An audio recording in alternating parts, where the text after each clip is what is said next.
Hey, Tim Sykes here. I hope you've been having a good weekend. I'm actually filming this video on a Friday because the market is moving and I think that there's some really good lessons. But I'll be posting this on Sunday. Use the weekends to study, okay? I know many of you guys just want to take the time off. You want to enjoy friends, family, laziness, whatever. If you truly want to be a millionaire, there are no days off, okay? It's not just a cute little hashtag. That's what it takes. You have to constantly be studying. That's what the stock market is all about. So let me get to my trades that didn't go as expected today. And frankly, there's a lot to be learned from it. This is PNAT. This is a blatant pump and dump. You can see it's been going up every single day. Today is actually the first red day. It'll probably finish lower than where it is at 3. And yet, I actually bought it. And some people are confused. Tim, why are you buying a pump and dump? Because as I've shown in the past, if you buy the morning panic, this was at 350. It actually went all the way down to 230-ish. The low was right here around 10:15 in the morning. Guess what? There is now a 40% bounce in 2 hours. Okay? So you can try to make 40% over a year or two. And if you make 40% on your investment over 1 to 2 years in the stock market, most people, if not everybody on Wall Street, will be very jealous. And so it's very disconcerting and frustrating for some people to say, Tim, you can make 40% buying a pump and dump? What is this, some kind of scam? It's not a scam. It's pattern recognition. And I actually lost money on this today. So don't say, oh, Tim knows everything. I was wrong. And it's okay. And I'm not afraid to admit that I was wrong. I'm not ashamed of it. I'm very proud of my trade because even though I lost roughly $100, boo fucking who, I was on the right track. And a lot of you guys get discouraged. Obviously $100 means a very different thing to many different people. But you get discouraged by your small losses. I lost roughly 4 cents a share, dip buying the panic in here. Where was it? In here, thinking that 250 would be the support. As it turned out, it got down to like 230-ish. So I mistimed my dip buy a little bit, and I cut losses quickly. I lost 4 cents a share. I would do the trade the exact same way. Do you want to know why? Let me show you the pattern. Hold on. Let me pull up a few charts. All right. So I have pulled up a few charts here, and I just want to show you. So this is CATQ, the panic from 250 down to 130, bounce back to 220. This was more than a 40% bounce off the lows. Let's do some math. I did some calculations before. It was a 40.5% bounce from the bottom on PNAT, from the bottom to the top in 2 hours, roughly. CATQ, the bottom was here at 130. I actually nailed the bottom on this one. This one was actually pretty similar because it had a fake out bottom in here, and then it had the ultimate bottom. And then it went sideways, and then you have the nice uptrend. So it got up to like 220. It probably went further, but I just screenshotted this. 130 to 220. So roughly 90 cents divided by 130. So this bounce was 70% inside of 2 hours. That's CATQ. A few months ago, there's a video lesson on that. Here is CNAB. This dropped from 270 down to 150, and the bounce got up to like 225. So roughly 75 cents divided by 1.5. Oh, it's a 50% bounce. So PNAT has bounced 40%, CNAB bounced 50%, and this was actually inside of an hour. So it's not always 2 hours. Let me pull up one more chart. HADV.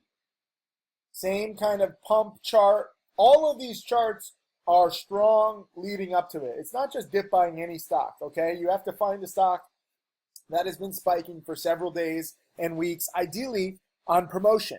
And I know many people just want to short sell promotions. They're like, oh, it's just a scam, let's just short it. Finding shares to short is tough. Having patience and trying to be there on the crack day is tough. It's kind of funny, even when I do correctly short sell these, usually I get like 10 to 20 students who cancel because they're like, I don't care if the strategy works, I just hate it. Dip buying even if I lose money and I was off a little bit like I was on PNAT, nobody cancels because you like dip buying. So for me, I don't care if I make or lose money on a trade, okay? I make the majority of my income from teaching. Again, I'm not ashamed of it. I'm very proud of it. You know where my priorities are. I am trying to give you the best lessons and the best trades so that you get encouraged, not discouraged, and you keep studying because I want more millionaire students. A lot of people are under the mistaken belief that, oh, Tim just has the most students. I have the most studious students. I have the most successful students. So I need to get you, not just as a student, but I need to get you studying, and then I need to get you successful. And it takes time. A lot of these are, frankly, waiting games.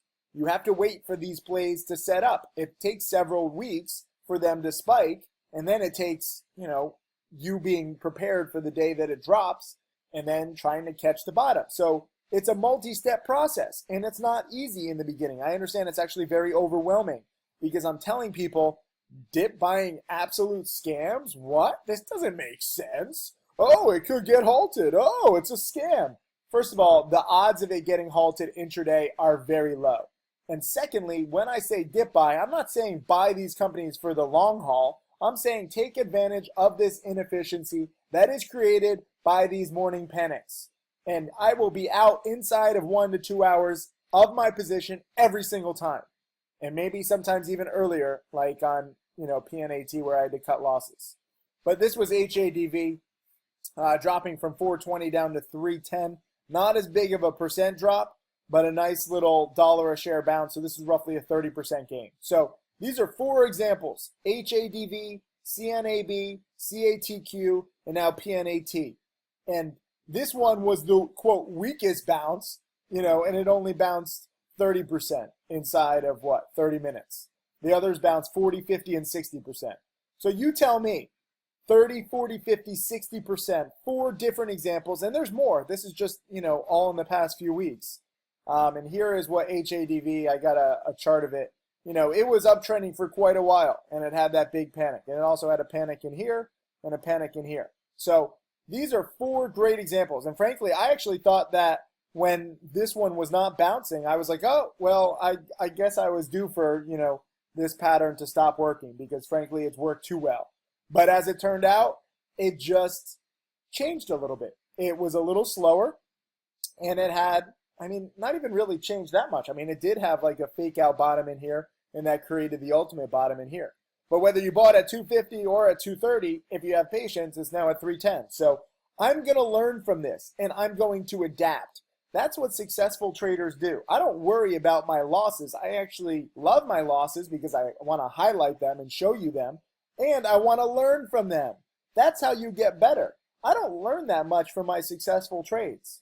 I know it's kind of weird, like you want to be all successful, but if you're successful, okay, you profit, but there's not much you can take away from it. You can say, okay, you're right, but there's no learning, there's no adapting. It's nice. So on every trade you win if you have the right mindset. You either lose and learn, or you win and get richer. There's no way to lose unless you have the wrong mindset. If you lose, you don't cut losses quickly, you don't learn from your mistakes, or if you win and you just get too cocky and then you start going all in. So it's very easy to take the wrong things away from these trades. For me, I lost roughly $100. Boo-hoo. I will gladly lose $100 to learn and adapt on the next one, which I will. But some people say you should never dip buy pump and dumps. That's just wrong. I just gave 4 separate examples where this pattern has been uniformly successful. And I was just off a little bit on mine today. And by the way, some people say, oh, Tim, you're like pumping. I said, small little pattern here. I missed the short. It looks to have solid support at 250, but small position since I don't trust this weird stock. I don't think a pumper would say, small position, I don't trust this weird stock. But I linked this pattern, and guess what? This is the pattern, okay? This is the whole video lesson on CNAB. And it also links to another pattern, which was CATQ. I have video lessons on all of these. And it's kind of a beautiful thing. And you challenge students. There was another example, CGRW, which I actually mistimed. And I started, adding too much too soon. But that one bounced I think 30 or 40% off the lows too. And you guys have an archive webinar if you're a challenge student. So multiple examples, and that's how you get better over time.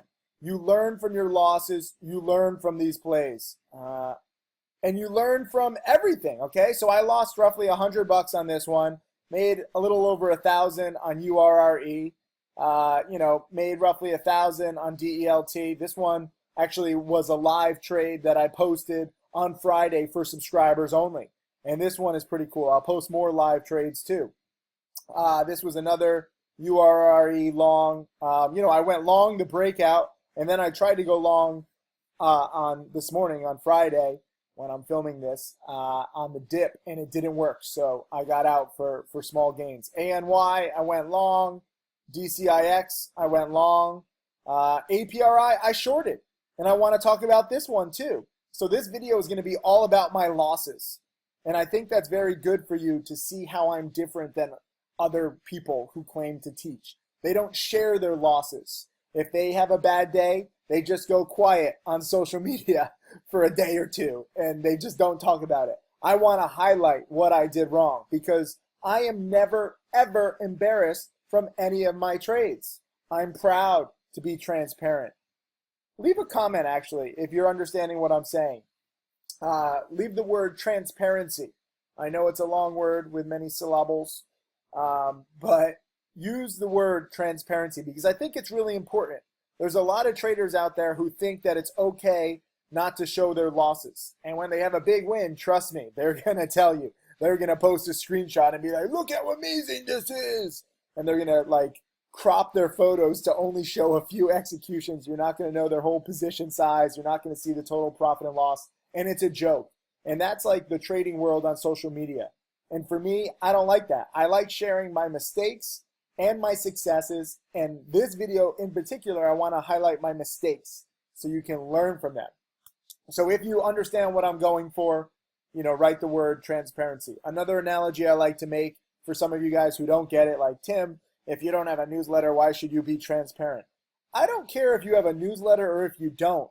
To actually build this trading industry, because right now, we're kind of like this small little degenerate army, in case you didn't realize. I mean, I talk to more traders and non-traders than probably anybody in the entire world of finance, and I see what the world thinks of us traders. And it's because of this shadiness and this lack of transparency. So I think it's every trader's duty to be transparent. If we are transparent and you get more people trading, long or short, you get more volatility. And I should, remind you, I don't care if you go long or short. Tim Grattani, my top student, was shorting this. I don't know where he was shorting it exactly, but he was specifically shorting it and I was going long. And he made money on the short side. I lost a little money on the long side, but I was on the right track. It actually had better upside than downside today. So I don't care if you go long or short. What I do care about is transparency. And the analogy that I was going to make is imagine going to a baseball game. I don't care if it's the major leagues or the minor leagues, or even if you're in just junior high school ball. There are stats. You have a batting average. You see how this person is doing so they can be voted for the all-star team, right? Or MVP of the team. Without stats, you got nothing. And trading, we have stats. We have the ability to share everything. Win-loss percentage, everything. Profitly has a ton of features on this. But some of these traders don't think that they have to be transparent because, frankly, it doesn't matter. They don't have a newsletter. They're not getting paid for it. And so you have this whole world that's kind of screwed up because you don't know who to believe because there's no league-wide stats. And I think it'll be amazing if more people come to the transparent view. Imagine going to a freaking baseball game, looking up at the scoreboard. I don't care what league you're in, okay? If you want to say that newsletter writers are major leagues, and if you don't have a newsletter, you're minor leagues, whatever analogy you want to make. But on all levels of baseball, you have a scoreboard or a stat sheet where you show specific stats transparently. When a batter comes up to bat, you can look on the stat sheet, you can look on the scoreboard, and see their winning percentage, and you can see their batting average. And it should be the same for traders. But the pathetic thing is that a lot of these people who want to be all-stars and they like, patting their ego, they don't want to show all their stats. Because if you actually saw some of their losses, you wouldn't think of them as an all-star anymore. And that's why I'm so proud to share every single trade. Some people want to mock me for, a millionaire is losing a few $100s. I don't care, okay? I trade with a small account most years. This year I'm trading a little bigger. I'm already up nearly $40,000 in 3 weeks. Still getting used to trading with bigger size, doing a few live trades, trying to trade on the road from all these crazy spots. And yes, sometimes I have bad Wi-Fi. Sometimes I'm trading from the fucking jet runway. That's my life. Full transparency, baby. Anyways, I'm into it because I'm riled up because I want more people to be transparent. I don't care what account size you have. I don't care if you're paper trading. If you say, look, this is my trade, just admit it. I'm a paper trader. Don't pretend to be a real trader if you're a paper trader. Don't be embarrassed if you're a paper trader. We all have to practice. We all start somewhere. Anyways, APRI, I got to get going to my training session. I'm working out more this year too. But APRI, I was shorting the other day in the 370s because frankly, I thought that this one was overdone. This run up was up, it was up 150%, but I made the mistake of shorting before noon, thinking, I'll get a fast drop. And I kind of cheated myself. You don't really want to short a first day runner in the morning, especially when it keeps making new highs, because even if you're off by a little bit, you have to cut losses quickly. When I was shorting it in here in the 370s, out in the 380s, I lost like 10 cents a share. And it went to 4. So I protected myself. But this is really when you want to short. And this was a good lesson for me. You don't necessarily want to short the first downdraft because that might be a fake out. But when it can't make a new high, and this happened right around 1 p.m. So it's the afternoon. It's nice and safe. And, couldn't get back to 4. And you short it at the same spot, the same price, mind you. Okay? You short it anywhere 390, 380, 370. You cover in here in the 340s. Or if you want to be really aggressive, you cover in the low 3s. That was the opportunity here. I shorted too soon. But again, even with this loss, I was on the right track. That's the beautiful thing. When you have a loss, you have to determine, was it your fault? Did you do something wrong? Were you wrong about the pattern and the outcome? Or was there some combination? On APRI and on PNAT, I was 100% on the right track. I lost in both cases because I did undisciplined things, okay? PNAT, it's tough. I wouldn't really change how I traded it because, you're thinking that it's going to bounce here, in the 250s, and it doesn't really bounce that much, and then it looks like it's going to crack, and you don't know how far it's going to go down. With these pump and dumps, this could have ended and bottomed at 2 or 150. So I don't really mind cutting losses quickly. So this was just a good loss. But for me, what I take away from it is that I was on the right track and I need to have patience and that sometimes you're not going to catch the exact bottom like I thought, like I've done on a few other stocks. So sometimes the exact bottom is not always possible. That's the big lesson here. And yet it's still a 40% bouncer off the lows. So no exact bottom, have more patience. APRI, short in the afternoon, not necessarily in the morning, and wait for a kind of a double top before shorting. But again, I was on the right track there. And my student, Stephen Ducks, actually shorted this. He's now up around $700,000 in just a year of trading. And I think he made like $20,000 shorting this one. My high net worth broker had shares to short this. So even if I lose, I win because I can share with you the lessons and I'm not embarrassed about it. And then more importantly, my students are winning more because I think if you study my trades enough, win or lose, you get better over time. And it's pretty freaking sweet. And that's how I've made, $4.5 million. So leave a comment with the word transparency if you understand what I'm saying. But I'm going to keep sharing these losses with you. I'm going to keep sharing every single thing that I do well or badly. But, again, PNAT, I specifically specifically said small position since I don't trust this weird stock. And I really don't mind about $100 losses. And, even if you had a smaller position with a smaller account size, you should never worry about 4 cents a share losses or 5 cents a share. I'm glad I cut my losses quickly. This was a good loss. Sometimes there are good losses. And I know that's confusing for some people because they're like, Tim, what? Good loss. What's wrong with you? You're a loser. You should just focus on winners. In trading, there is a thing such as good losses. And this was a good loss. APRI, I was on the right track. I probably should have waited until the afternoon and the double top. So that was my bad. I got a little overexcited. That was not necessarily a good loss. That was me being undisciplined.